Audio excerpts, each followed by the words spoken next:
할렐루야. 예배의 자리에 오신 여러분들 환영합니다. 우리가 사도행전 말씀을 통해서 초대교회의 모습을 지금 알아가고 있는데, 초대교회는 주님 안에서 하나였습니다. 그 하나된 기쁨과 감사와 행복이 이렇게 기도하고 예배하는 가운데 있었습니다. 오늘도 우리가 주님 안에서 하나된 아름다운 모습으로 주께 예배하기를 원합니다. 우리 옆에 분들과 인사하겠습니다.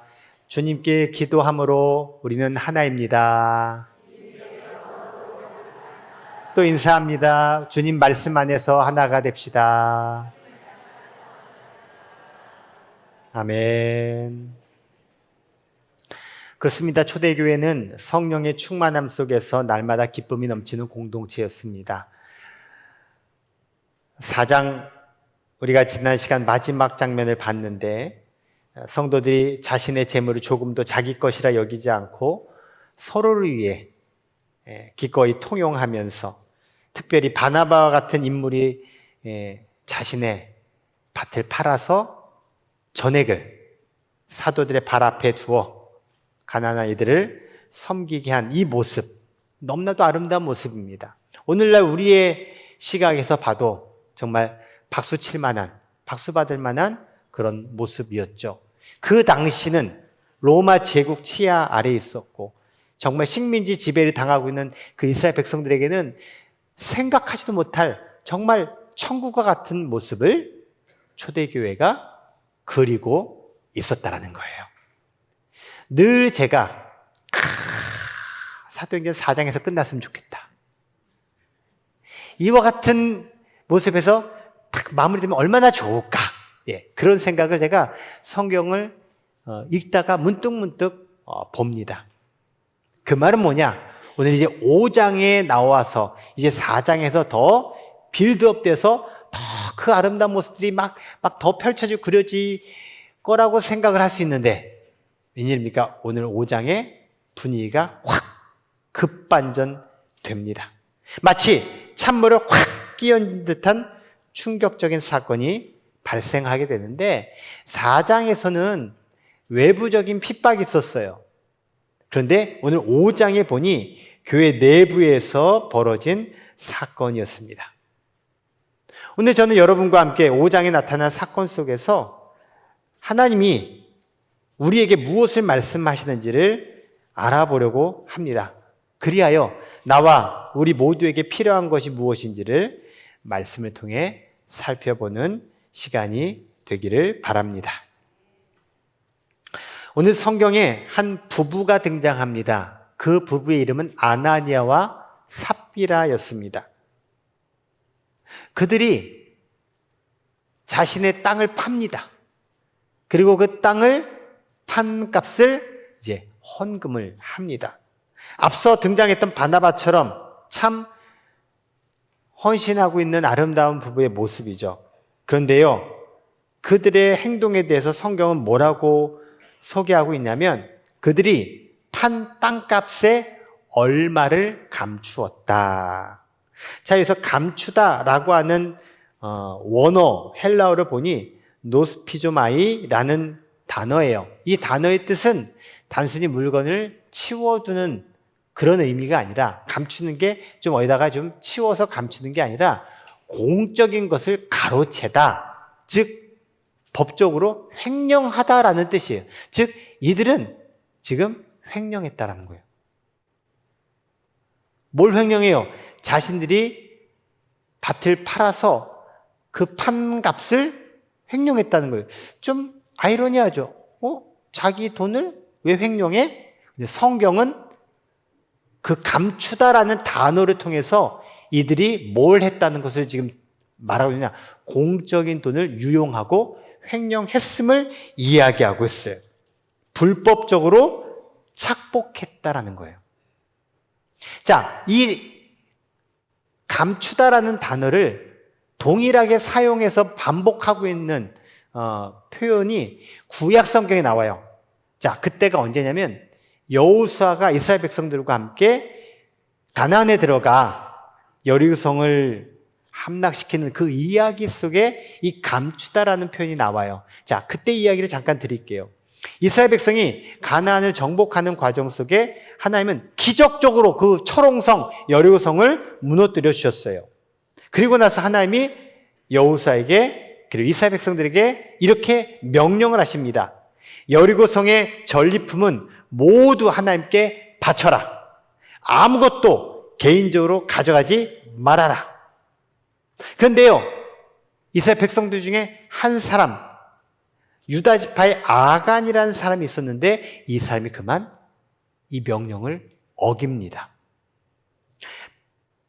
폐허가 된 여리고성을 아간이 지나가다가 눈에 띄는 것을 발견했어요. 시날산, 그러니까 시날이라는 곳에서 만들어진 한 외투가 너무너무 귀하고 아름다운 거거든요. 그래서 그것을 슬쩍합니다. 은 200세겔을 슬쩍합니다. 금 50세겔을 슬쩍합니다. 당시 전쟁에서 이긴 사람은요, 전리품이라고 하죠. 패전한 사람들의 물건들을 마음껏 가져갈 수 있었어요. 그래서 군인들이 막 그런 것들을 취하고 그랬거든요.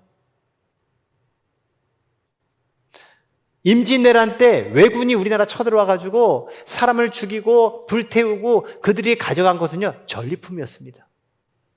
마음껏 가져가는 거예요. 그게 어쩌면 전쟁에 매정한 법칙 같은 거였어요.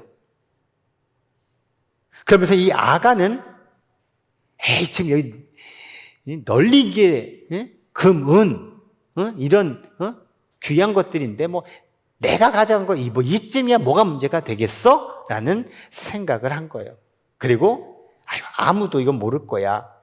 그리고 그것을 몰래 가져다가 자기 집 장막 땅속에 깊이 묻어둡니다. 아무도 본 사람이 없었어요. 그야말로 완전 범죄처럼 보였습니다. 그리고 그 다음 이제 여리고성을 함락했으니 그 다음 전투를 하기 위해서 아이성이라는 곳에 갔어요. 이 아이성은 이름처럼 약한 성이에요. 당연히 이것은 누가 봐도 우리가 이긴다라고 생각하는 그 아이성 전투에서 그만 이스라엘이 패배합니다. 36명이 이 전쟁에서 죽어요. 뜻하지 않은 패배에 여호수아가 하나님께 부르짖습니다. 그러자 하나님이 말씀하십니다. 이스라엘 안에 죄가 있다. 이스라엘 내에 누군가의 죄로 인해서 지금 이스라엘이 패전했다라는 거예요. 그래서 여호수아는 누구의 죄인지를 밝히기 위해서 제비를 뽑습니다. 그 당시의 방법은 제비를 뽑아 하나님의 뜻을 발견하는 시대였기 때문에 하나님의 뜻을 발견하기 위한 방법들로 12개 지파 중에 어느 지파야? 뽑았더니 유다 지파가 뽑히는 거예요. 그리고 유다 지파 중에서도 누구야? 했더니 이 아간이 뽑힌 거예요. 정확히 아간이 자신이 죄를 지은 것이 이제 발각된 거예요. 이에 아간이 고백합니다. 제가 그것을 보고 탐이 나서 가져다가 내 장막 안에 땅속에 감추었습니다. 이 시리즈꼴을 해요. 아간이 전리품을 훔친 것, 어쩌면 그것은 뭐 그렇게 큰 대단한 중죄로 여겨지지 않을 수도 있지만 하나님이 그러지 말라고 했으니 이건 분명히 죄는 죄 맞아요. 하지만 이로 인한 결과가 뭐냐? 아간만 뭐 문제가 된 게 아니라 이로 인해서 이스라엘 전체가 전쟁에서 진 거예요. 36명이 전쟁에서 죽은 이유는 누구의 죄 때문에? 아간의 죄 때문에. 그리고 이것은 단순히 아이성만이 아니라 앞으로 이스라엘이 그 가나안 땅을 점령해 가야 되는 모든 과정 속에 하나님이 No, 안 돼. 그러니 이것은 개인의 문제가 아니라 전체의 문제가 되고 만 거예요. 결국 하나님의 심판이 아간으로 인해서 이스라엘 공동체에 임했기에 결국 그 죄를 범한 아간뿐만이 아니에요. 그의 자녀들 아골골짜기에서 다 죽게 됩니다. 그리고 그가 가지고 있는 훔친 전리품뿐만 아니라 그들의 모든 재산들도 다 불태워져 버립니다. 여러분, 이 이야기 속에서 우리가 알아야 될 것은 죄를 지으면은 벌을 받는구나, 이런 윤리적이고 도덕적인 것을 이야기하는 게 아니라 사람은 속일 수 있지만 하나님은 속일 수 없다는 사실을 보여주는 거예요. 그리고 그 숨겨진 죄 하나가 개인의 문제가 아니라 공동체 전체의 문제임을, 공동체 전체의 죄가 됨을 알려드리는 거예요. 한 사람을 인해서 공동체가 무너질 수 있음을 경고하는 사건입니다. 하나님은 우리에게 엄청난 능력을 원하지 않으세요. 재산이 많아야 되고, 가진 게 많아야 되고, 지식이 똑똑해야 되고, 여러 가지 조건이 돼야 되고, 뭔가 실행할 수 있는 능력이 있어야 되고, 하나님이 우리에게 보시는 건 그 능력이 아니라 하나님을 온전히 믿고 의지하는 거룩함을 요구하신다는 거예요.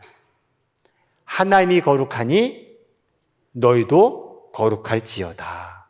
이게 하나님께서 당신의 백성들을 인도해 가시는 하나님의 방법이라는 거예요.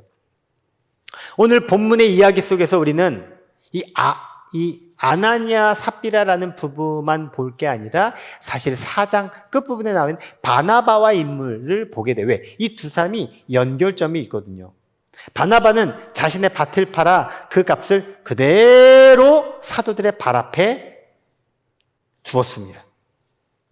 바나바가 이렇게 한 취지는, 동기는 지금 공동체 안에 먹을 게 없어서 너무너무 가난해서 힘겨워하는 사람들을 보면서 저들을 도와줘야겠다는 그 긍휼의 마음, 사랑의 마음, 동정의 마음으로 자신의 재산을 팔아서 헌금한 거예요. 그리고 이것을 할 수 있었던 그 안에 있는 중요한 마음가짐은 이 모든 나의 삶과 우리 공동체 베풀으신 하나님의 은혜에 감사하고 감격했기 때문에 그래요. 그래서 초대교회는 이 바나바의 이 헌신된 모습에 막 박수를 보내고 감사하다고 하고 칭송을 하게 돼요. 그래서 이 바나바에게 별칭까지 붙어져요. 위로의 아들. 정말 많은 이들에게 위로해주고 많은 이들에게 이렇게 쓸 것을, 형편을 도와줬던 사람이다. 그래서 원래 이름은 요셉인데 그를 바나바라고 막 불러요. 자, 오늘 성경에 등장하는 이 아나니아라는 사람은 똑같이 바나바처럼 자신의 밭을 팔아서 교회 헌금을 했어요. 누가 봐도 똑같은 모습이에요. 그런데 똑같이 보이는 이 모습 속에 다른 부분이 있었으니 그것은 다름 아니라 이 아나니아와 삽비라는 봉헌도 하고 싶지만 이 봉헌하는 진짜 속마음이 뭐냐? 나도 바나바처럼 인정받고 싶다. 나도 저 바나바처럼 사람들에게 막 칭송받고 와, 그러고 싶었던 거예요. 이 사실을 베드로는 간파했어요. 그래서 베드로가 이 아나니아를 향해 무섭게 책망합니다. 책망하는 내용이 오늘 보면 3절에 나오는데요. 3절을 읽어볼게요. 주세요. 시작. 베드로가 이르되 아나니아야, 어찌하여 사탄이 내 마음에 가득하여 내가 성령을 속이고 땅값 얼마를 감추었느냐. 아나니아가 지금 취한 행동을 베드로가 지적하는데 뭐라고요? 네가 어떻게 성령을 속이고 땅값 얼마 일부를 감추었느냐. 그리고 이것은 네가 사탄이 내 마음에 가득하기 때문에 취한 행동이다. 뭡니까? 아나니아는 성령의 감동에 의한 행동이 아니라 사탄의 생각으로 지금 이 일을 하고 있음이 베드로에게 들통난 거예요. 성령의 인도를 받는 척하면서 사탄의 유혹을 따르는 위선적인 모습을 베드로가 지적한 거예요. 여러분, 우리 안에도 이와 같은 사탄의 유혹이 있습니다. 겉으로는 거룩한 척하지만 속으로는 나의 유익과 명예와 내 위신과 내 입장을 계산하는 마음. 성경은 그것이 성령을 속이는 일이라고 말합니다. 하나님은 우리 마음의 진실함을 보십니다. 그리고 오늘의 말씀은 우리에게 분명한 사실 한 가지를 일깨워 주는데요. 따라합시다. 하나님께 드린 것은 내 것이 아니다. 우리 신앙생활하면서 수많은 헌금을 드립니다. 헌금을 드리는 이유는 하나님을 사랑하기 때문입니다. 교회를 위해서 우리는 헌금을 합니다. 그렇게 여러분들이 헌금을 하고 계시죠. 많은 성도들이 그와 같은 마음으로 헌금을 드리고 있습니다. 그런데요, 이거는 혹이에요, 혹. 여러분이 그렇다는 얘기가 아니라 누군가를 지칭해서가 아니라 이런 사람들이 있다라는 거예요. 11조 헌금도 드리고 성물도 드리고 그러는 가운데 헌금에 대해서 자신의 주장을 행사하는 분도 있다라는 거예요. 어떤 분은 헌금을 사용하는 데 있어서 그 목적과 그 내용에 대해서 자신의 뜻을 관철하려고 드는 분도 있고, 관철되지 않으면 그 헌금을 상관하지 않는, 헌금하지 않는 분도 있어요. 과연 이런 모습들을 하나님은 어떻게 보실까 하는 거예요. 누가 보는 게 중요하지 않아요. 하나님은 그런 모습을 어떻게 보실까? 어떤 성도는 11조 헌금 대신 11조 금액만큼 본인이 헌금을 이렇게 쪼개서 나누어서 하는 분도 있어요. 물론 제가 지금 우리 교회 이야기하는 게 제가 그동안에 목회하면서 겪었던 그리고 보았던 사례들을 여러분께 이야기하는 거예요. 어떤 분은요, 11조 헌금을 자신이 지정하는 곳을 보내달라는 분도 있었어요. 과연 이게 옳은 태도일까? 저는 이런 분을 실제 경험했어요. 교회 안에 심각한 갈등으로 교회를 나가겠다라는 거예요. 그러면서 그분이 한 말, 물론 이제 화가 나서 홧김에 한 말이긴 한데, 그동안 내가 헌금한 거 다 내놓으라고. 제가 그 얘기 실제 저에게 얘기했어요. 다 내놓으라고. 교회 1, 2년 다닌 분 아니에요. 그만큼 되신 분이었어요. 저에게는 굉장한 충격이었습니다. 요즘 많이 개선됐다고는 하지만 과거에는 누군가 교회에 드린 성물 아무도 건드릴 수 없었던 때가 있었어요. 한 4, 50년 전 제가 어렸을 때 그런 말을 들었어요. 그리고 그때만 그런 게 아니라 나중에 목회할 때 들었어요. 목사님, 피아노로 옮기는 방법 뭐가 있는지 아세요? 피아노요? 이렇게 옮기면 되죠? 아니요. 하루에 1cm씩 옮겨야 돼요. 그렇게 조금씩 움직이지 않는 것처럼 그렇게 해야 돼요. 왠지 아세요? 이거 장로님이 헌금해서 드려놓은 거기 때문에 안 돼요. 그분이 허락해야만 성물을 처리할 수 있었어요. 이게 과연 성물일까요? 헷갈려요. 하나님께 드렸으면 하나님의 것인데 왜 성물을 드리는 그분의 눈치를 봐야 될까요? 의아해요.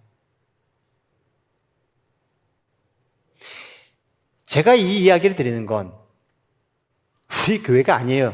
제가 그동안 살아오면서 목회하면서 제가 과연 이게 헌금인가? 이게 헌물인가? 라고 하는 의구심이 들어서 오늘의 이야기를 통해서 한번 여러분도 생각해 보시라고 드린 이야기예요. 교회에서 드리는 헌금 정신은 뭘까요?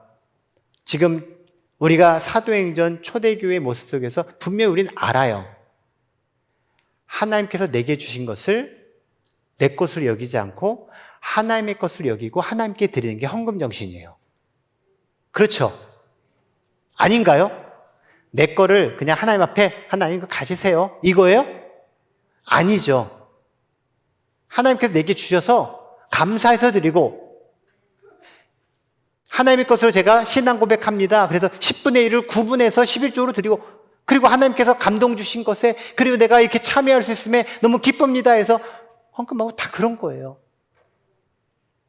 그런데 오늘 성경에 보니 그 마음을 먹는 순간부터 그것은 누구 거다? 하나님 거라는 거예요. 내 것을 팔아서 요만큼은 내가 필요할 것 같아 해서 빼고 나머지를 드렸는데 오늘 성경에 보니 왜 훔쳤어? 왜 속였어? 라고 말하고 있다는 거예요. 하나님께 드린 것은 내 것이 아닙니다. 하나님께서 알아서 사용하십시오. 그럼 이게 교회의 헌금 정신이라는 거예요. 내 것을 드리고자 작정한 그 순간부터 이건 내게 아니야 라고 하는 게 오늘 성경에서 우리에게 가르쳐주고 있는 모습이라는 거예요. 그리고 이것을 누구에게 드렸어요? 사도들에게 이렇게 앞에다 놨어요. 즉 그 말은 사도들이 알아서 잘 사용하십시오 맡기는 거죠.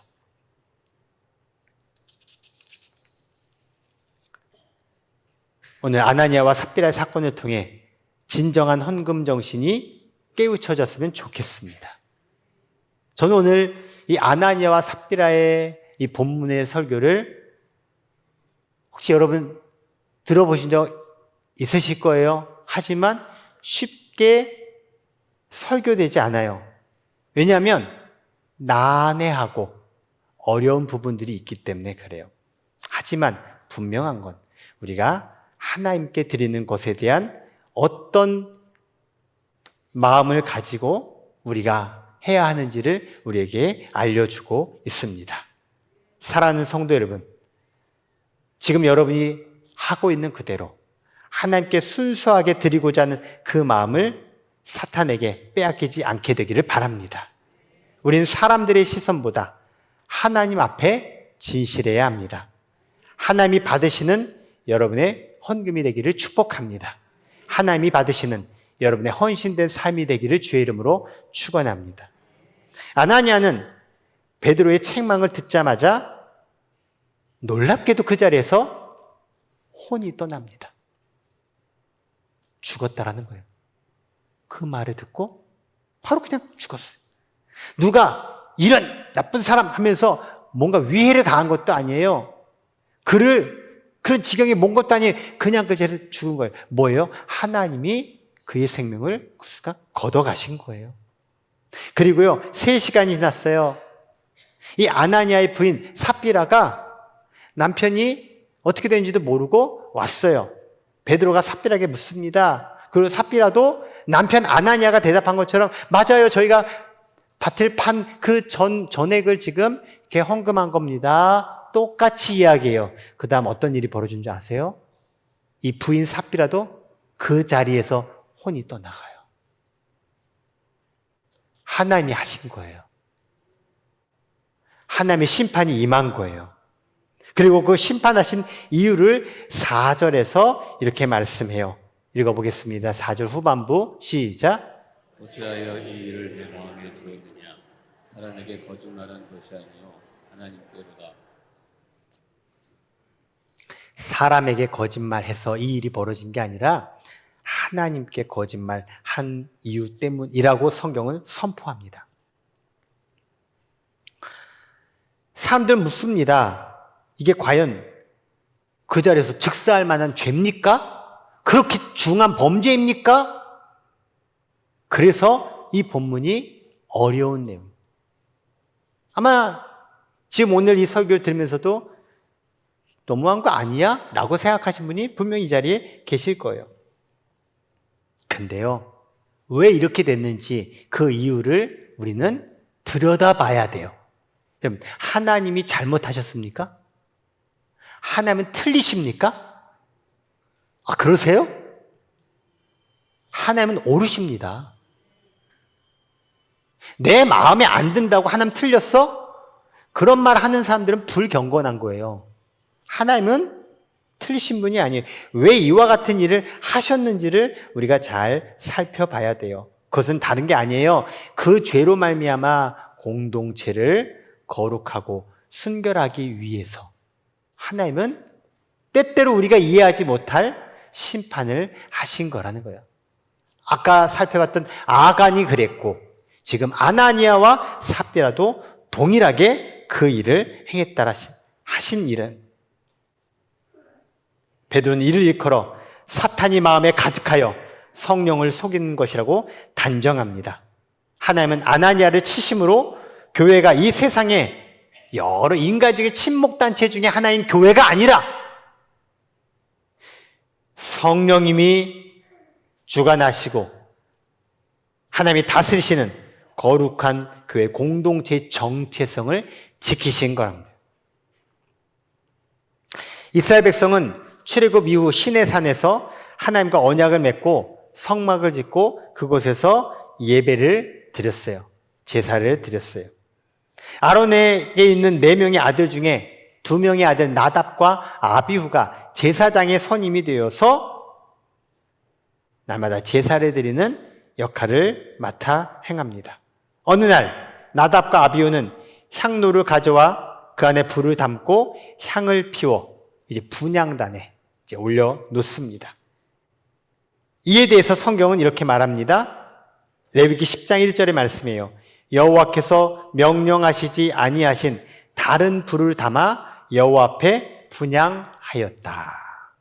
나답과 아비후가 하나님이 알려주신 불, 그 방식대로 하지 않고 임의적으로 자기 마음대로 그냥 다른 불을 가져왔다라는 거예요. 그리고 나서 어떤 일이 벌어졌느냐? 그 다음 바로 레위기 10장 2절의 말씀이에요. 여호와 앞에서 불이 나와 그들을 삼킴에 그들이 여호와 앞에서 죽은지라. 제사장이 제사장들이 성막 안에서 죽었다. 왜요? 하나님의 방식 명령대로 하지 않았기에 하나님의 불이 나와 심판하신 거예요. 이 사건 이후 모세가 이 나답과 아비의 아버지인 아론에게 하나님 말씀을 전해요. 하나님께 가까이 오는 사람일수록 더 거룩해야 된다. 저는요 두렵습니다. 제가 목사인 것이 두렵습니다. 왠지 아세요? 저는 여러분보다 더 하나님께 가까이 있는 존재예요. 더 가까이 하면 할수록 거룩해져야 된다는 거예요. 이 나답과 아비후가 바로 제사장에게 일어난 일이에요. 오늘날 제사장 같은 역할을 하는 저에게도 남 이야기가 아니에요. 근데 저만 그렇지 않다는 거예요. 우리 모두 다 이 세상을 향하여 영적 제사장의 역할을 해야 되는 존재이기에 우리는 더 거룩해져야 합니다. 더 하나님을 가까이 해야 합니다. 자칫 그래 무서워, 하나님 무서우니까 난 멀리 해야지, 그러란 말이 아니에요. 그래서요 오늘 이 사건을 보면서 그 당시에 성도들뿐만 아니라 많은 사람들이 어떠한 생각을 갖고 어떠한 마음을 가졌는지가 사도행전 5장 11절에 이렇게 소개되고 있어요. 온 교회와 이 일을 듣는 사람들이 다 크게 두려워하니라. 두려웠더라. 근데 이 두려움의 단어를 보니까 공포의 의미가 아니에요. 공포하는 도망감의 그런 두려움이 아니라 하나님이 우리와 함께 하시는 사실을 느끼면서 경외심을 갖게 되는 두려움이었다는 거예요. 여러분, 두려움은 특히 우리 믿음의 사람이 갖는 두려움은 공포가 아니라 하나님 임재 앞에 서는 경외심입니다. 경외심. 하나님 앞에서 하나님을 두려워하는, 하나님 무서워가 아니라 하나님 앞에 솔직하게, 하나님 앞에 거룩하게, 하나님 앞에 진실하게, 하나님 앞에 신실하게, 하나님을 만홀히 여겼던 마음이 사라지고 하나님을 가볍게 여기지 않고 하나님의 일을 소홀히 여기지 않게 되는 그런 경외심. 그래서요, 그 당시에 많은 사람들이 사도들을 감히 쉽게 대하지 않았다. 그러면서 교회가 질서 가운데 복음 전하고 하나님의 거룩한 공동체로 나아가게 되었습니다. 그리고 이 무서운 심판 사건 다음, 야야야, 저 교회에서 사람 죽었대, 이런 소문 나면서 아우 저 교회는 교회 다니면 안 돼, 이게 아니라 오히려 더 폭발적으로 성장하게 됐더라는 거예요. 12절부터 보니 사도들의 손을 통해 수많은 표적과 기사가 일어납니다. 병든 사람, 귀신 들린 사람들이 몰려와 고침을 받습니다. 심지어는 사도 베드로의 그림자라도 덮이기를 바라는 마음에 사도들을 따라다닙니다. 왜요? 그 그림자라도 덮이면 은혜를 받을 것 같아서. 그런 간절한 마음들이 모여들었습니다. 뭡니까? 교회 안의 죄를 잘라내고 거룩함을 회복할 때 하나님의 은혜와 능력이 흘러 들어오게 되고 흘러 넘치게 되었다는 겁니다. 그 결과 사도행전 5장 14절 말씀을 같이 읽어봅시다. 시작. 믿고 주께로 나오는 자가 더 많으니 남녀의 큰 무리더라. 아멘. 더 많은 사람들이 주님을 믿고 주님께 나아오게 되었다라는 거예요. 교회가 세상 사람들로부터 칭송을 받고 동시에 두려움, 경외심의 존재가 되었다라는 거예요. 오늘날의 교회들 모습이 어떤가요? 칭송을 받는 존재인가요? 경외심을 갖는 존재인가요? 그렇지 않은 이유는 뭘까요? 교회가 너무 세상적이지 않나요? 인간적이지 않나요? 니네나 나나 별다른 거 없잖아. 차별성이 없진 않나요? 우리가 현 시대에 돌아봐야 될 부분, 우리는 초대교회 모습을 통해서 확인해야 할 것입니다. 숨겨둔 얼마를 회개하고 성령의 음성에 온전히 순종하는 거룩한 교회가 되어야 할 것입니다. 우리가 초대교회처럼 담대히 복음을 선포하고 간절히 기도하며 순교를 지킬 때 부활하신 예수님은 지금도 우리를 통해 놀라운 치유와 구원의 역사를 행하실 줄 믿습니다. 따합시다. 거룩함이 교회의 능력입니다. 이제 말씀을 정리합니다. 이 아나니아라는 사람의 이름 뜻은 하나님은 은혜로우시다. 이름이 너무 은혜로워요. 은혜로우시다. 삽비라의 이름 뜻은 아름답다. 이렇게 아름답고 은혜로운 이름을 가진 이 두 사람의 이 비극적인 말로는 뭡니까? 왜 비극의 주인공이 되었습니까?